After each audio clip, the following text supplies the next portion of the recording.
মিরপুর স্টেডিয়ামে সামরিক বাহিনীর মহড়া যেন মনে হচ্ছে একটি যুদ্ধ ভাব। কিসের প্রস্তুতি নিচ্ছেন তারা? মিরপুর স্টেডিয়ামকে নিয়ে কি কোনো অশনি সংকেত শুরু হয়েছে? না, সেরকম নয়।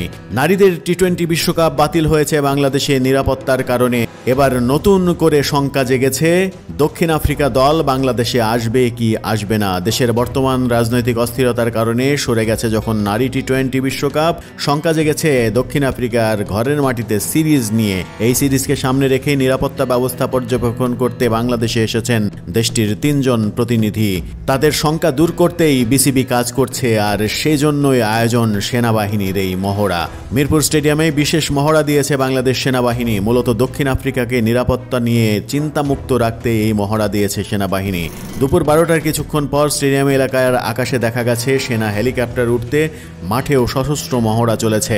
বাংলাদেশের হোম অফ ক্রিকেট খ্যাত মিরপুরের শেরেবাংলা স্টেডিয়াম যেন যুদ্ধক্ষেত্র।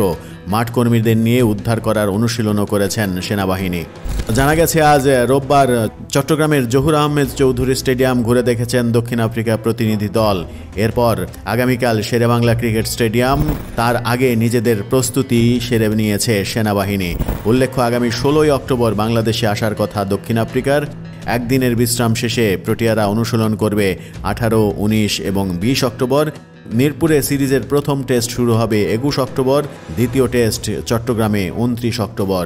সব মিলিয়ে নিরাপত্তা পর্যবেক্ষণ শেষে দক্ষিণ আফ্রিকা আনুষ্ঠানিক সিদ্ধান্ত জানাবে তারা বাংলাদেশ সফরে এই মুহূর্তে আসবে কি আসবে না। দক্ষিণ আফ্রিকা বাংলাদেশ সফর যদি বাতিল করে সেটা হবে বাংলাদেশের জন্য টেস্ট চ্যাম্পিয়নশিপের ক্ষেত্রে দারুণ খবর, কিন্তু দেশ হিসেবে দেশের নিরাপত্তা ব্যবস্থার ইতিহাস বিশ্বে যেভাবে প্রচার হবে সেটা বাংলাদেশের জন্য কোনোভাবেই কাম্য নয়।